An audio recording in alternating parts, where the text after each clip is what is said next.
प्रधानमंत्री मत्स्य संपदा योजना (पीएमएमएसवाई) के 4 साल पूरे होने पर मत्स्य पालन क्षेत्र को बदलने के लिए शुरू की गई पहलों में प्रधानमंत्री मत्स्य किसान समृद्धि सहयोजना के तहत बनाया गया राष्ट्रीय मत्स्य विकास कार्यक्रम पोर्टल (पीएमएमएसवाई) के तहत उप योजना शामिल है। समुद्री शैवाल की खेती और अनुसंधान को बढ़ावा देने के लिए उत्कृष्टता केंद्र के रूप में केंद्रीय समुद्री मात्स्यिकी अनुसंधान संस्थान के मंडपम क्षेत्रीय केंद्र की स्थापना। प्राथमिकता वाली परियोजनाओं में असम, छत्तीसगढ़, मध्य प्रदेश, त्रिपुरा और नागालैंड में 5 एकीकृत एक्वा पार्कों का विकास, अरुणाचल प्रदेश और असम में 2 विश्व स्तरीय मछली बाजारों की स्थापना। पीएमएमएसवाई 2 अलग अलग घटकों के साथ एक अम्ब्रेला योजना है, अर्थात केंद्रीय क्षेत्र योजना (सीएस) और केंद्र प्रायोजित योजना (सीएसएस). केंद्रीय प्रायोजित योजना (सीएसएस) घटक को आगे गैर लाभार्थीमुख और लाभार्थीमुखी उपघटकों में पृथक किया गया है। भारत दुनिया का तीसरा सबसे बड़ा मछली उत्पादक और दूसरा सबसे बड़ा जलीय कृषि उत्पादक देश है। भारत वित्त वर्ष 2021 से 22 और वित्त वर्ष 2022 से 23 के बीच मात्रा के मामले में 26.73% की वृद्धि के साथ मछली और मत्स्य उत्पादों का चौथा सबसे बड़ा निर्यातक है। आंध्र प्रदेश देश का सबसे बड़ा मछली उत्पादक है, इसके बाद पश्चिम बंगाल और गुजरात का स्थान है। राष्ट्रीय मात्स्यिकी विकास बोर्ड (एनएफडीबी) 2006 में स्थापित, एनएफडीबी भारत में मत्स्य विकास की योजना और संवर्धन के लिए शीर्ष निकाय के रूप में कार्य करता है। नीली क्रांति वर्ष 2015 में शुरू की गई नीली क्रांति का उद्देश्य मत्स्य पालन क्षेत्र के सतत विकास और प्रबंधन को बढ़ावा देना है। सागरमाला कार्यक्रम वर्ष 2015 में शुरू किया गया सागरमाला कार्यक्रम का उद्देश्य बंदरगाह आधारित विकास को बढ़ावा देना और भारत के समुद्री क्षेत्र की क्षमता को अनलॉक करना है। इसमें मत्स्य पालन क्षेत्र के विकास का समर्थन करने के लिए मछली पकड़ने के बंदरगाह, कोल्ड चेन बुनियादी ढांचे और मछली प्रसंस्करण सुविधाओं को विकसित करने की पहल शामिल है। राष्ट्रीय मत्स्य नीति भारत सरकार ने मत्स्य पालन क्षेत्र के सतत विकास के लिए एक व्यापक ढांचा प्रदान करने हेतु वर्ष 2020 में राष्ट्रीय मात्स्यिकी नीति तैयार की। मछली किसान विकास एजेंसियां (एफएफडीए) सरकार ने मछली किसानों को तकनीकी मार्गदर्शन, प्रशिक्षण और विस्तार सेवाएं प्रदान करने के लिए जिला स्तर पर एफएफडीए की स्थापना की है। मत्स्य पालन क्षेत्र के लिए बुनियादी ढांचे की आवश्यकता को पूरा करने के लिए केंद्र सरकार ने 2018 से 19 के दौरान मत्स्य पालन और जलीय कृषि बुनियादी ढांचा विकास कोष (एफआईडीएफ) बनाया।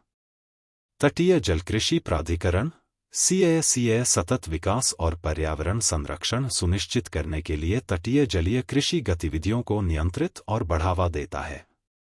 यह झींगा पालन के लिए दिशा निर्देश तैयार करता है, जलीय कृषि उद्देश्यों के लिए तटीय भूमि के उपयोग को नियंत्रित करता है और तटीय पारिस्थितिक तंत्र पर प्रतिकूल प्रभावों को रोकने के लिए पर्यावरणीय मानदंडों के अनुपालन की निगरानी करता है।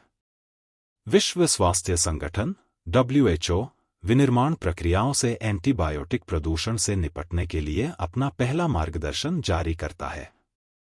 एएमआर से निपटने के लिए पहल, एक स्वास्थ्य दृष्टिकोण अपनाना, एकीकृत दृष्टिकोण जिसका लक्ष्य लोगों, जानवरों और पारिस्थितिक तंत्र के स्वास्थ्य को स्थायी रूप से संतुलित और अनुकूलित करना है। WHO good manufacturing practices (GMP) 2020 अपशिष्ट प्रबंधन आदि से जुड़े विनिर्माण के पर्यावरणीय पहलुओं को शामिल करना। रोगाणुरोधी प्रतिरोध (NAPAMR) के नियंत्रण पर राष्ट्रीय कार्य योजना 2017-40 निश्चित खुराक संयोजनों (FDC) पर प्रतिबंध जो अनुचित पाए गए थे। पोल्ट्री में विकास प्रमोटर के रूप में कोलिस्टिन पर प्रतिबंध। एंटीमाइक्रोबियल वैक्सीन का विकास AV0328 एक अमेरिकी फर्म के सहयोग से भारत बायोटेक। प्रधानमंत्री ने हरित हाइड्रोजन पर दूसरे अंतर्राष्ट्रीय सम्मेलन में भारत को वैश्विक हरित हाइड्रोजन हब के रूप में परिकल्पित किया।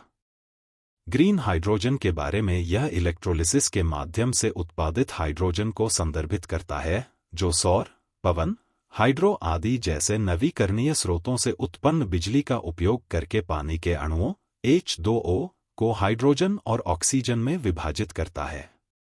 ग्रीन हाइड्रोजन GH2 बायोमास से भी उत्पादन कर सकता है, जिसमें हाइड्रोजन का उत्पादन करने के लिए बायोमास का गैसीकरण शामिल है। मंत्रिमंडल ने प्रधानमंत्री ग्राम सड़क योजना PMGSY के कार्यान्वयन को मंजूरी दी। इसे ग्रामीण विकास मंत्रालय MoAD द्वारा वित्त वर्ष 2024-25 से 2028 से 29 के लिए 70,125 करोड़ रुपए के परिव्यय के साथ लॉन्च किया गया है। मुख्य विशेषताएं PMGSY 25,000 सड़कों से वंचित 25,000 बस्तियों के लिए 62,500 किलोमीटर लंबी 12 सड़कों का प्रावधान। सड़कों से न जुड़ी बस्तियों के लिए जनसंख्या मानदंड जनगणना 2011 के अनुसार मैदानी इलाकों में 500 से अधिक। पूर्वोत्तर और पहाड़ी राज्यों केंद्र शासित प्रदेशों, विशेष श्रेणी क्षेत्रों, जनजातीय अनुसूची V, आकांक्षी जिले ब्लॉक, रेगिस्तानी क्षेत्रों में 250 से अधिक। वामपंथी उग्रवाद प्रभावित जिलों में 100 से अधिक लोग। PMGSY 100% केंद्र प्रायोजित योजना MoAD के बारे में 2000 में शुरू की गई PMGSY, जो सड़कों से न जुड़ी पात्र बस्तियों को सभी मौसम में पहुंच प्रदान करने के लिए है। PMGSY 2013 उदास स्माइली विभिन्न राज्यों और केंद्र शासित प्रदेशों में 50,000 किलोमीटर के उन्नयन का लक्ष्य। PMGSY 3 2019 उदास स्माइली बस्तियों को ग्रामीण कृषि बाजारों, ग्राम, उच्चतर माध्यमिक विद्यालयों और अस्पतालों से जोड़ने वाली 1,25,000 किलोमीटर लंबी सड़कों के समेकन के लिए।